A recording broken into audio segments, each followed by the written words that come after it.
Hello everybody. This is the Femflection podcast.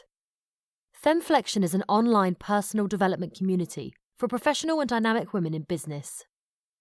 By sharing experiences through our Fem Voices series, we hope to inspire women to think big, build courage, and put it to good use.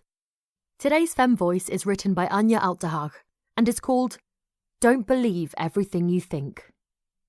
A couple of weeks ago, we had a celebration dinner together with an ex-colleague. She got, in my opinion, a very well-deserved promotion since she's incredibly smart, hardworking and talented. I truly believe in her abilities and her values. I see it, I hear it, and I feel it every time I talk to her. I was surprised to hear that she doesn't always feel the same. She expressed the fear of being found out one day to be lacking the skills and intelligence she is perceived to have. At the same time, I felt like watching myself in a mirror. I also tend to diminish the significance of my achievements and attribute them to luck, a helping hand, or other forces outside my control, rather than my own effort, dedication, and even intelligence. We are not the only ones. Many people feel sometimes like imposters or frauds.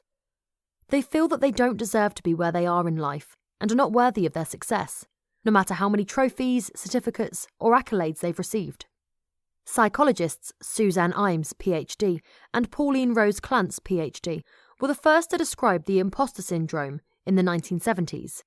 Simply, it means you're unable to internalize your accomplishments, despite evidence to the contrary. Some studies suggest that the imposter syndrome is particularly common among high-achieving women, while others indicate that men and women are equally affected.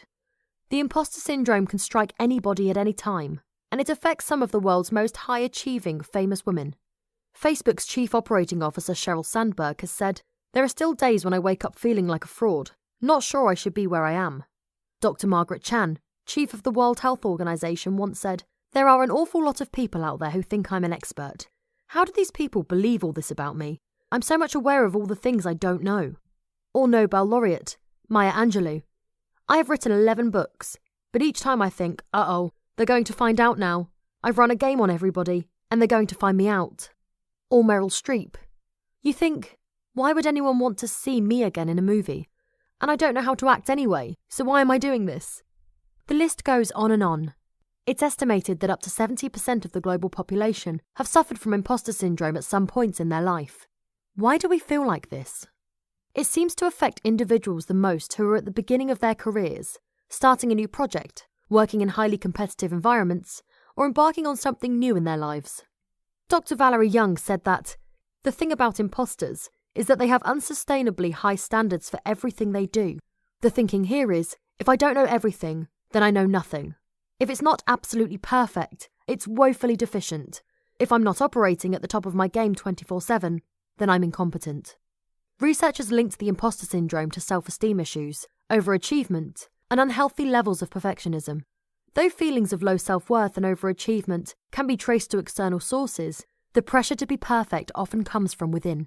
In her book, The Gifts of Imperfection, Let Go of Who You Think You're Supposed to Be and Embrace Who You Are, writer and research professor Brené Brown says, "Perfectionism is self-destructive simply because there is no such thing as perfect. So what can we do about it? Overcoming the imposter syndrome requires self-acceptance.